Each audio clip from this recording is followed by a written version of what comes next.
Hey there guys, it's Albert1 here with a lesson for Beyond game developers on a chapter from the DM guide. Today I'll be going over chapter 2, Navigating the Code Tree. Let's jump right into it. Now the previous videos were a quick introduction to give you a taste for DM programming. This and the next few videos will cover the same basic ideas in greater detail. A DM program begins at the root of the tree and descends along multiple branches. Each branching point, or node, is given a name to distinguish it from the other branches at the same level. Names are case sensitive, so apple with a lowercase a and apple with an uppercase A are different. They may be any length and may contain any combination of letters, numbers, and underscores, the only real rule being that they do not start with a number. And I'm going to show you a code example. From the last Hello World project, you don't really need that anymore, so go ahead and erase all the code. This code example, so follow along with me here with your code. Going to do turf, enter tab, trap, enter tab, pit, enter, quicksand, enter, glue. Several types of traps are defined here, though no instructions have been included to actually make them work. In this example, each type of object is on a line by itself and indentation is used to define the relationships between them. The three siblings, pit, quicksand, and glue, are all children of trap, which is in turn derived from turf, the map terrain object. Now I will go into formatting code. DM provides some flexibility in the way code is formatted. For example, blank lines may be inserted between other lines without effect. This may help code from getting too dense and unreadable. This is often referred to as white space. To compress code that is overly spread out, a semicolon may be used in place of a new line. In this way, several children may reside on the same line. To put a parent and child on the same line, a forward slash is used. The forward slash is equivalent to a new line followed by an additional level of indentation. The code I'm about to show you is the same as the previous example. Alright, so follow along with me here. So go back to turf, erase everything, type forward slash trap on the same line as turf, enter tab, then type pit, and semicolon, space, quicksand, semicolon, space, glue. This is the same as the previous example. In addition, braces may be used to mark the beginning and ending of a node's children. C, C++, and Java programmers may feel more at home using this style.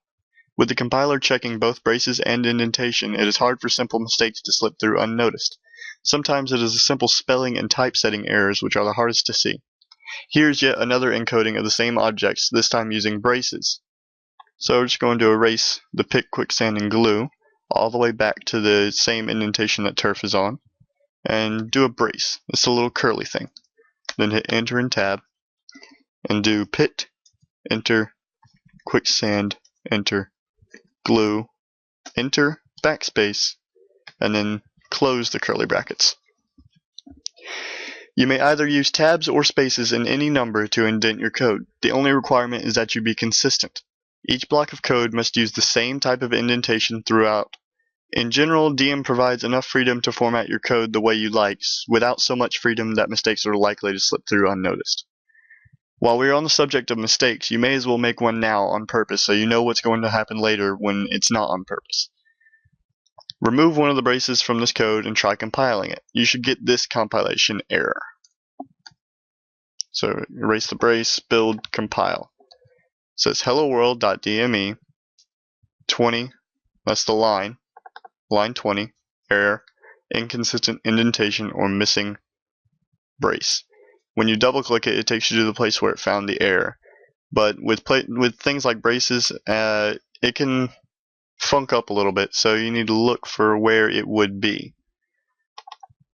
And it's obviously right there. Okay, so continuing on. The best advice I can give for fixing errors is that you need to think less like a human and more like a machine to see what's wrong. Forget what the code is trying to do and focus more on its form, the grammar, the spelling, and the little fussy details that only a computer would care about. The more frequently you compile your code, the less trouble you'll have in locating problems. Also realize that if there are many compilation errors, some of the later ones may just be confusion caused by the earlier ones. Try fixing the first few errors and recompiling if the rest doesn't make any sense. Now you've already seen how to use a slash to make code more compact. It is used to separate a parent and a child node. This notation is known as a path, because it tells the compiler how to get from the current position in the tree to some other point by enumerating the branches to take along the way.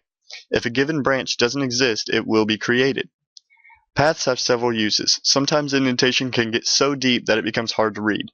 You can use paths instead to get deep down inside the tree without indenting so much to get there. Another time to use a path is when you want to branch off of existing objects from somewhere else in the code. Here's an example to add some variation to the basic pit that we already have defined. So go back up to the turf/trap, erase everything.